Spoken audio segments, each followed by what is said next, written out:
Draw হয়ে গেল Manchester test. পঞ্চম দিনের খেলা নির্ধারিত সময়ের আগেই শেষ হয়ে গেছে। এই ম্যাচ জিততে পারবে না ভেবে আগে ভাগেই ড্র করতে রাজি হয়ে গেল ইংল্যান্ড। ভারত সিরিজে পিছিয়ে থাকলো 1-2 ব্যবধানে। তবে ওভালে ম্যাচ জিতে সিরিজে সমতা ফেরানোর সম্ভাবনা থাকছে ভারতীয় দলের জন্য। ম্যাচের চতুর্থ দিন শুভমান গিল এবং কেএল রাহুল মিলে 62 ওভার খেলেছিলেন ঠিকই, কিন্তু টেস্ট ক্রিকেটে নতুন দিন সবসময় নতুন চ্যালেঞ্জ নিয়ে আসে। ফলে শুভমান রাহুলদের সামনেও শুরুর কয়েকটা ওভার সামনে নেওয়ার কাজ ছিল। পঞ্চম দিন লিয়াম ডসনকে প্রথম ওভার বল করতে দেখে অবাক হয়ে যান অনেকে, কারণ মেঘলা আকাশের নিচে কোনো পেসার শুরু করবেন এটাই স্বাভাবিক। দ্বিতীয় ওভারেই দ্বিধা কাটে বল করতে আসেন বেন স্টোকস।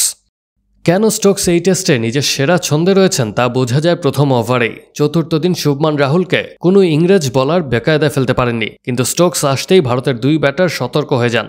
স্টোকস মূলত অফ স্টাম্পের বাইরে বল করছিলেন, যা ঢুকে আসছিল ভেতরে। এরকম একটি বলে উইকেট খোয়ান রাহুল। স্টোকসের বল পিচের মাঝে পড়ে আচমকা নিচু হয়ে যায়।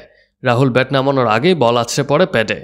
হিসাব মতো 5-এ নামার কথা ছিল ঋষভ পান্তের, কিন্তু ভাঙা পা নিয়ে তাকে অত আগে ব্যাট করতে পাঠাতে রাজি ছিল না ভারতীয় দল।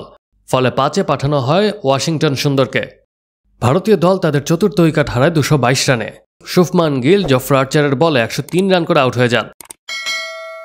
ইংল্যান্ডের সামনে সুযোগ ছিল ম্যাচে ফেরার, কিন্তু সেখান থেকে আগ্রাসী ব্যাটিং করে ওয়াশিংটন সুন্দর এবং রবীন্দ্র জাদেজা মিলে ম্যাচটি ড্রয়ের দিকে নিয়ে যান। তারা দুজন মিলে গড়ে তোলেন 203 রানের জুটি। এই দুইজনের পঞ্চম উইকেটে পার্টনারশিপের কারণে ম্যাচ জেতার সুযোগ হাতছাড়া হয় ইংল্যান্ড দলের। ভারতীয় দলের পক্ষে দ্বিতীয় ইনিংসে সেঞ্চুরি পেয়েছেন 3 জন ব্যাটসম্যান: শুভমান গিল, ওয়াশিংটন সুন্দর এবং রবীন্দ্র জাদেজা। ওয়াশিংটন সুন্দর 101 রান এবং রবীন্দ্র জাদেজা 107 রানে অপরাজিত ছিলেন।